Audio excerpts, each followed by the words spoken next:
Thank you, Yanis. Thank you to the Economist for the invitation. I think this is a very interesting panel. I would like to start with a larger European picture to understand where we are at the moment and focus more on the energy sector, because this is where the core of the crisis is.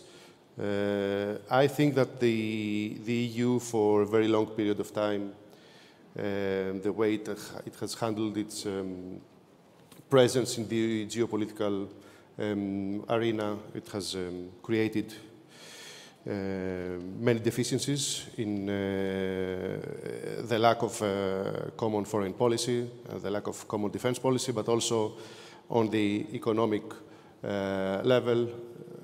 The full economic integration is something that should have happened much earlier, and these deficiencies had their reflection on certain very important sectors of the economy, energy being one of them, one of the most crucial one of them. What we've seen is that different EU countries, especially the larger ones, have followed different paths, and this has been a disadvantage in order for the integration of the single energy market to be completed, to be fulfilled. And of course, at the same time, I think Europe should have been more ambitious in terms of a plan for full breaking away from fossil fuels and thus from its dependency from external providers. And of course, the most obvious example here is Russia and the war that's taking place and this aggression from Russia that we are now all paying a very high price for it. Now, this is what's happened in the past. This is what's happened in the years before this current crisis. What's happening now, I think on a more positive note, I think the RRF has been and is the very first important positive step towards this integration that I talked just a moment ago. It's a very pro-expansionary, pro-growth, in the essence of it, a very pro-European, I think, tool that we fully support. It is an instrument for cohesion between and within, and this is important for us, for Greece, member states, and for recovering and developing our economies from the current crisis of COVID and now the energy crisis. And at the same time, now we have a new instrument, which is REPowerEU, which is the next positive step. I would have expected it, to be honest, to be more ambitious. I would have expected it to be, to be greener. I would have expected it to come earlier, but it's better late than never. And its very existence, I think it's very important for Europe. It's very important for countries as Greece. Now, we have RRF, we have REPowerEU, but how can countries like Greece benefit from this instrument, especially REPowerEU, which is the main instrument that is being created to tackle the energy crisis? So what's happening in Greece? To be honest, my view is that Greece was not prepared to tackle the consequences of this energy crisis. I have to remind to you that it was a whole year ago, it was July 2021, when in the National Parliament we addressed the issue that Greece already had the highest wholesale price of electricity in the EU.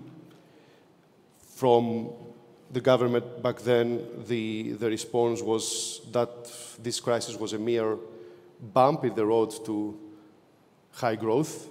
We all know what happened next, what happened in the last year in our country, on macroeconomic, on fiscal, but also on social level. We are currently paying the highest price in all EU of this energy crisis.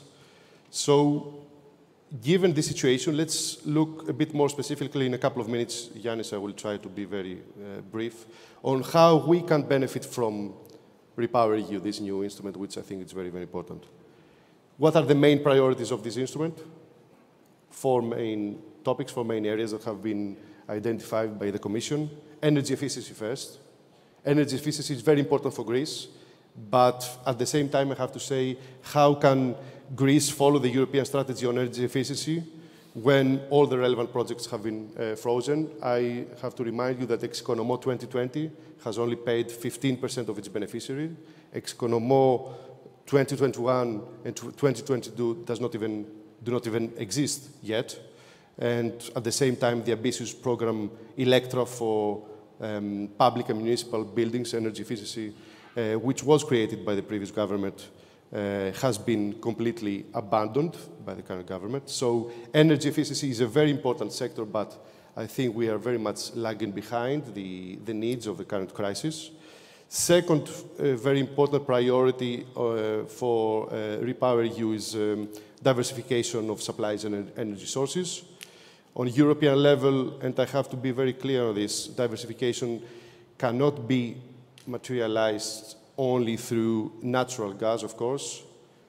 REPower needs to be much more ambitious on its green targets in that respect. But on a national level, here in Greece, can Greece follow the strategy on diversification when the current government has followed the unrealistic and dangerous strategy of delignitalization without any strategy, which after 3 years it had to be withdrawn by the same government? That happened only just in April. How can we achieve diversification of energy sources without investment on adequate electricity grid, on networks, on a regulatory framework for storage? And most importantly of all, given the level of the current crisis, what we need is an updated and revised national energy strategy for 2030 and 2050, which we are lacking at the moment, with all these developments that we have the last few months.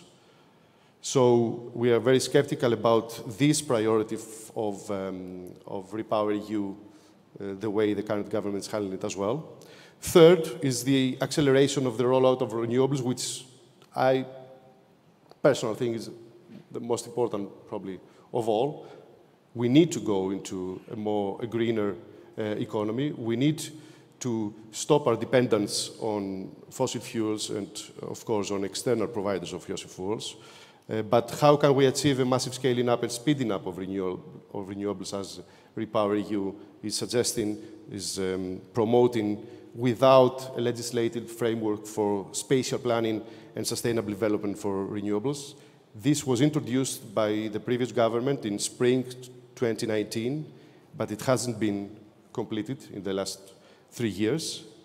And the fourth priority is the smart investment, according to REPowerEU. Greece could benefit from an additional funding of 7 to 8 billion euros, which with the leverage could exceed 10 billion.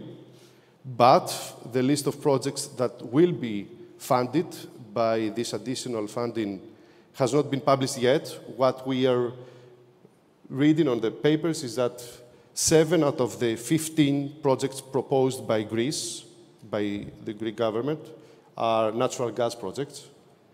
This will not make the economy greener. This will not move us away from the dependency from fossil fuels and from external providers. So we need a revision of this plan if we want to be ambitious about REPowerEU. Just to sum up, Yannis, we are very hopeful about REPowerEU. We think it's a very important funding tool that needs to succeed on a European and also on national level. But given the unprecedented and the extreme circumstances that we are currently facing, we are very skeptical about the way the current government is planning to implement it. And I tried to give a few examples on the key priorities and where this skepticism comes from.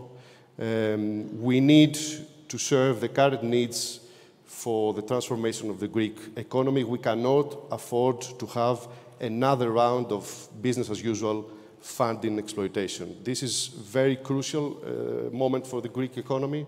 REPowerEU is here, RRF is here.